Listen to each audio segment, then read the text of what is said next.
Okay, last time we talked about Hunt Showdown, I went over shotguns and equipment. You know, the things you actually play the game with. Now I want to go over exactly what you'll be dealing with in the bayou. And just as a side note, one of you made a suggestion in the comments to use the Romero with the little axe on it, and I love that thing. I mean, just look at it. Okay. Now I'll come help you.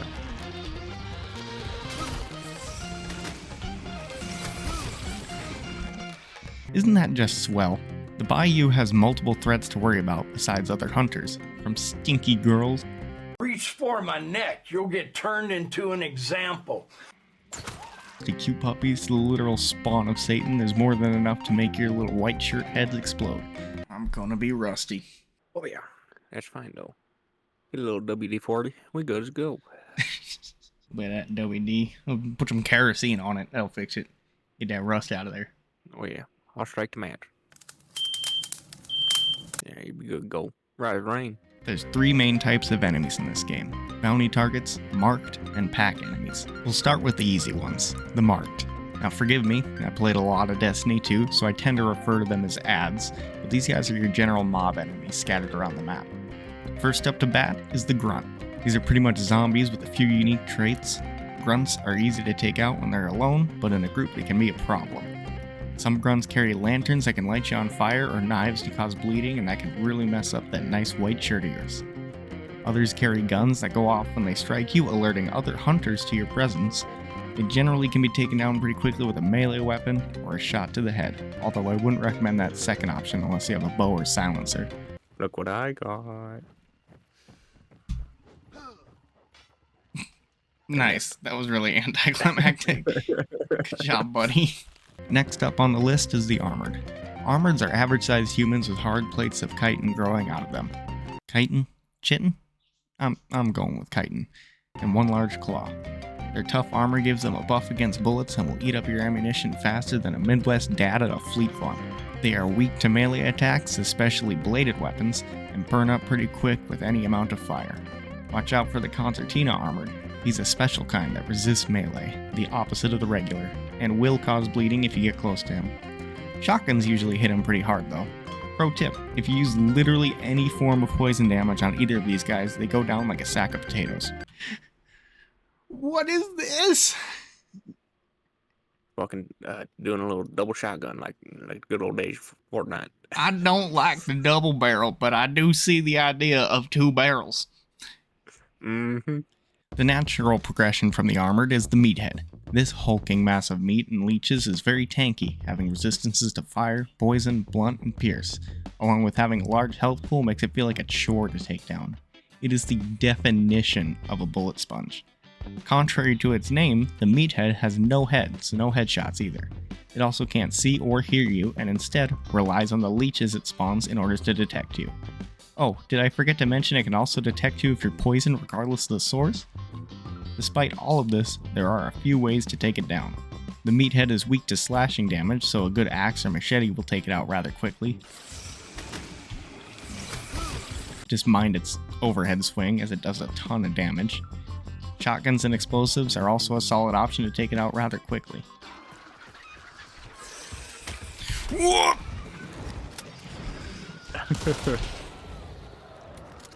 Why did he know right where I am?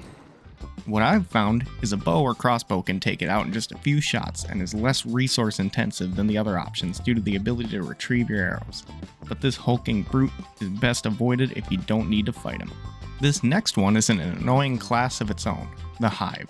You know, that one tall friend everyone has? Like the guy that's 6'5" and towers over everyone? The Hive is what I imagined they would look like after hitting the stoplight on a motorcycle at an intersection. It appears to be a normal grunt that had its torso blown open and carries a swarm of insects inside it. When provoked, it lets out a screech alerting hunters to your presence and sends a swarm of insects to blur your vision, deal damage, and poison you.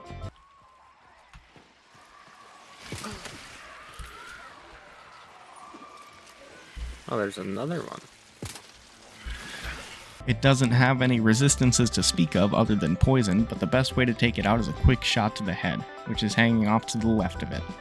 These are best dealt with quickly and quietly as to avoid the swarm coming for you. You can outrun the insects, but I wouldn't recommend it as this leaves you out in the open. The swarm can be dispersed with a few swings of a melee weapon. If you're looking to grind out XP on a specific weapon, taking out hives is a nice way to do it, as they give a nice 30 XP apiece. Fucking shoot her, Jesus Christ. I want to see what you do. I love that the beetles always seem to go for you. Are they going for me? I didn't even notice. Yeah. To round off the marked class of enemies is the man himself, the Immolator. This fiery little demon seems like an easy target at first. However, if it is shot or pierced in any way, it explodes in a cloud of fire, causing intense burning on any hunters near it. No! I seen the gears turning in your head. You know, fuck you. You're trying to trap me. I lost 2 health bars. You about to lose a third. The Immolator can't be outrun as it is faster than a hunter, but after igniting it will fizzle out in 30 seconds. To avoid the flames, simply use any blunt instrument to take it out, whether it's a sledgehammer, brass knuckles, or just the butt of your gun. It can also be useful to ignite it at a range if it's near enemy players, as if the Immolator can't reach you, it will search for someone else nearby. I normally have trouble with this guy, as I usually forget to use the correct part of my knuckle knife when attacking him. I don't have dusters. I do. That's not the duster part of it. They must have amnesia. They forgot that I'm him. The Immolator can also be taken out fairly quickly with a choke bomb. Now that we've gotten through all of those, it's time to move on to the pack enemies. These guys usually travel in groups and are difficult to deal with if you're not prepared. We'll start with the puppers. No, not that kind. This kind. Hellhounds travel in packs of 2 to 5, and don't let that cute face fool you. They are vicious. Their bites hit hard and they run faster than a hunter.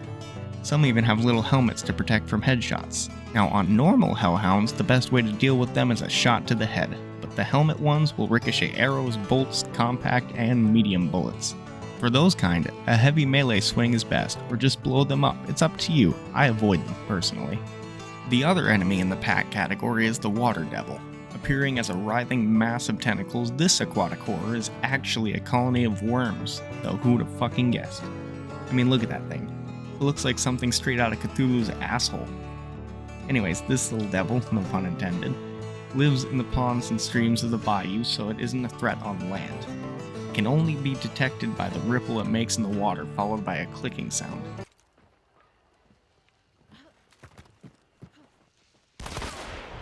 That's not my shotgun. Once a hunter enters its territory, the Water Devil springs into action, screeching and rushing the target, alerting everyone in the area to your location. Be warned, young white shirts, this little guy puts out the highest damage per second of any creature in the bayou, and can end your hunt quickly if you're not prepared. The Water Devil can be taken out with 3 to 4 shots from most weapons, and doing so makes the surrounding water safe to wade through. Unfortunately, this safety is short-lived, as it will respawn after a while, making it the only enemy in the hunt that cannot be truly killed.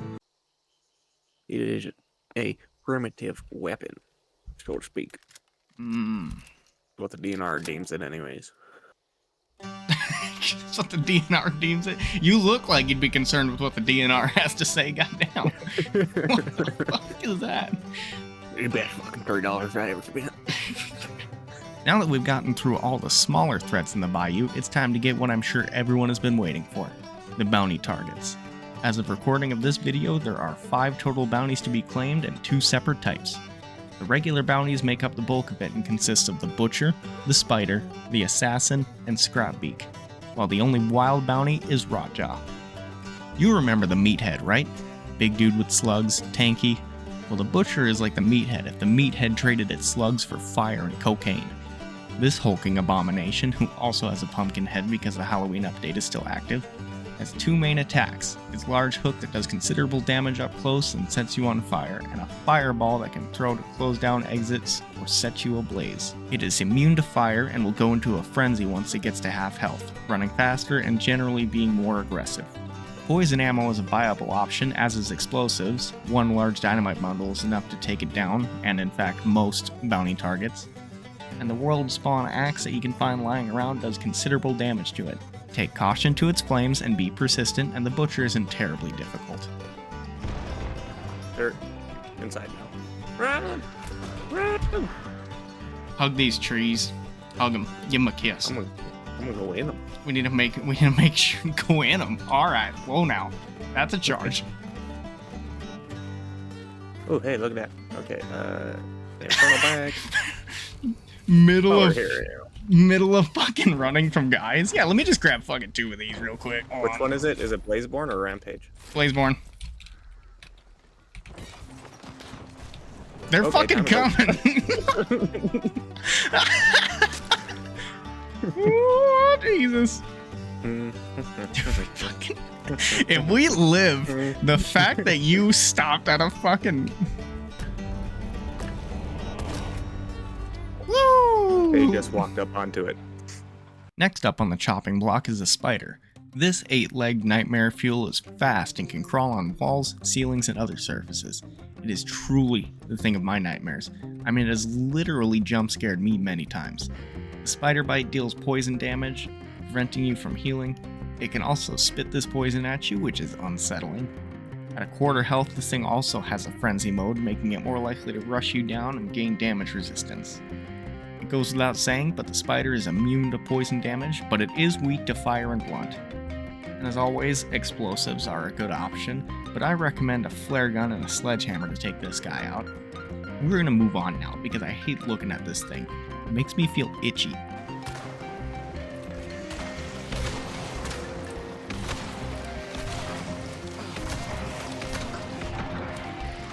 Bro, I'm not hitting it! What was that? I don't think the accuracy is very great.